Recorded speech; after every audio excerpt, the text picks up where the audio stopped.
সুপ্রিয় শিক্ষার্থী বন্ধুগণ, HTML টিউটোরিয়ালে এই পর্বে টেক্সট ফরম্যাটিং আরো কয়েকটি ট্যাগ নিয়ে আলোচনা করব। প্রথমে একটি ড্রিমওয়েভার আর HTML পেজ ওপেন করব।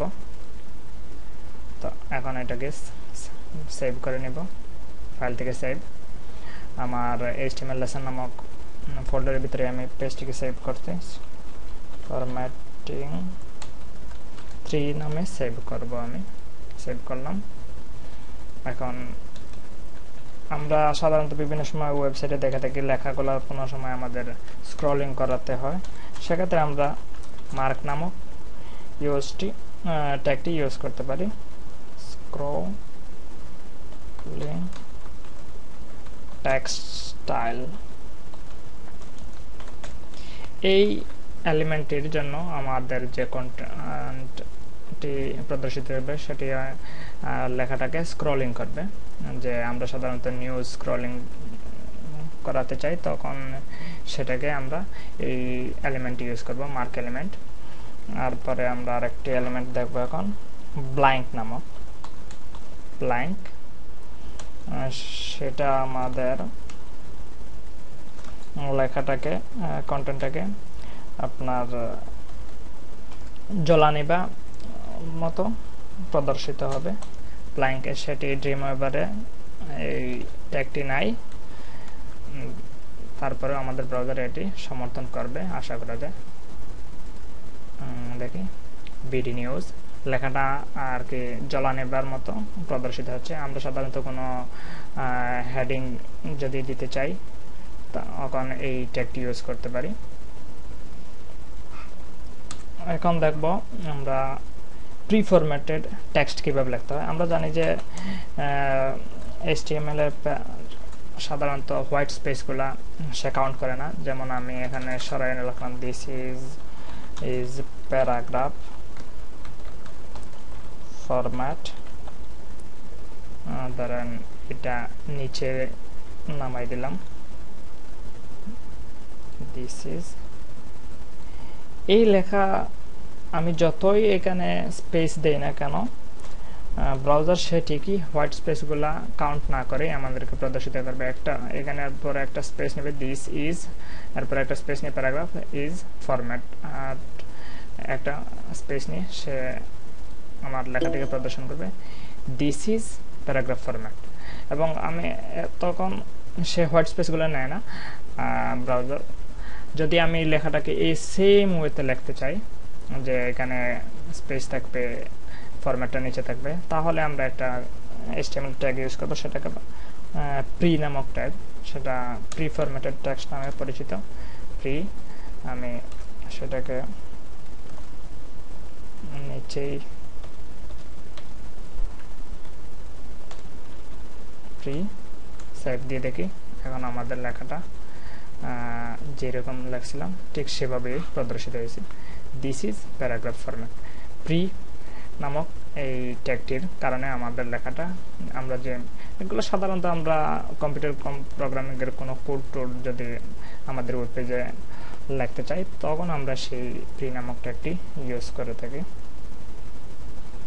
এখন আরেকটা ট্যাগ দেখাবো, যেটা আমরা সাধারণত কোনো অ্যাড্রেস যদি লিখতে চাই, তাহলে তখন আমরা এই ট্যাগটি ইউজ করব। অ্যাড্রেস যদি দেখাতে চাই, লাইক আমার একটা অ্যাড্রেস লিখব, শাহিদুর রহমান সুমন, ঢাকা 1207,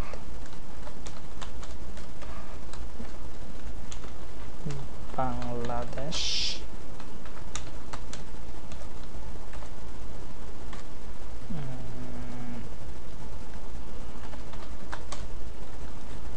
সেভ দিয়ে কন্ট্রোলে সেভ করলাম। লেখাটা আমার প্যারাগ্রাফ ফরম্যাটে আসছে, আমি প্যারাগ্রাফ দিয়েছি। এখন যদি আমি এটাকে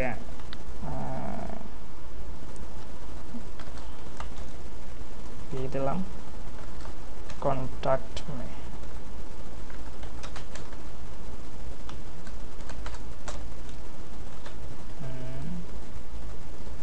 মি, এখন আমি চাচ্ছি এটাকে লেখাটাকে অ্যাড্রেসিং মোড, আমি যদি অ্যাড্রেস হিসাবে লিখতে চাই কোনো কিছু, তাহলে আমরা HTML একটা ট্যাগ আছে অ্যাড্রেস নামক ট্যাগ, সেটা ইউজ করব।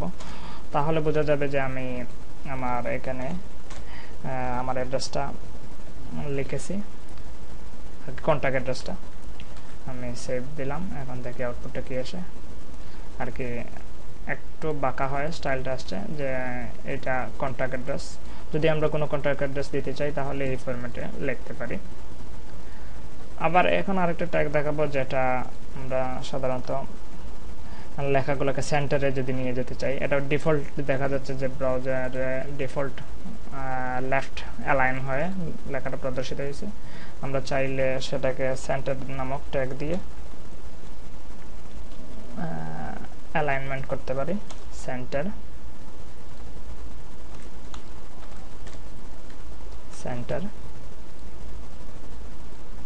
লেখাটা সেন্টারে চলে আসছে, টোটাল লেখাটাই আমি যেখানে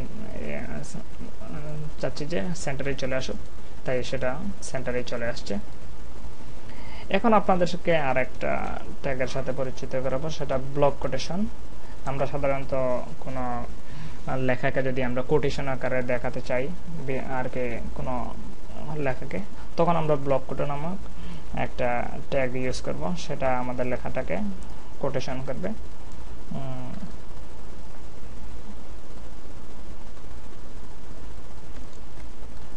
Here is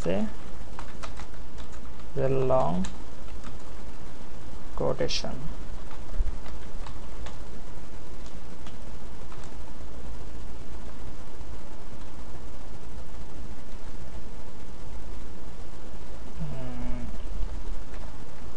block code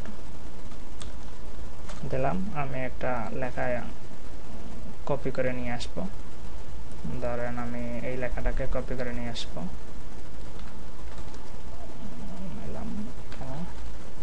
paste করে দেব।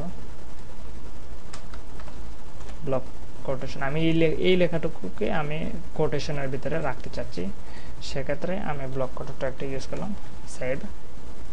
দেখি হ্যাঁ দেখতে পাচ্ছি হেয়ার ইজ লং কোটেশন। তারপরে আমি যে কোটেশনের ভিতরে যে লেখাটা দিয়েছিলাম সেটা একটা ইন্ট্রোডাকশনের পরে যে বোঝাই যাচ্ছে যে আমি যদি কোনো স্পেশালভাবে কোনো কিছু ইন্ডিকেট করতে যাচ্ছি পেজের মধ্যে কোটেশন আকারে, তখন আমরা এই কোটেশন নামক ট্যাগটি, ব্লক কোট নামক ট্যাগটি ইউজ করতে পারবো।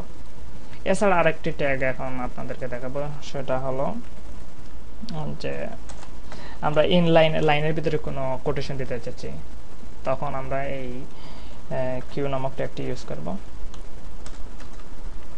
Here comes a short quotation.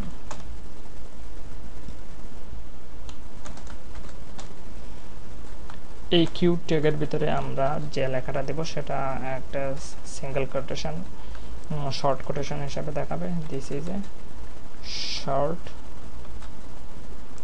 quotation. Side আমি পি ট্যাগটা ক্লোজিং ট্যাগটা এরপরেই দিলাম।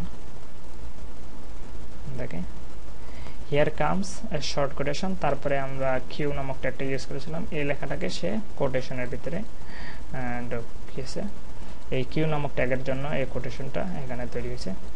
তো ধন্যবাদ সবাইকে এই টিউটোরিয়ালটি দেখার জন্য। পরবর্তী টিউটোরিয়াল দেখার আমন্ত্রণ রইল।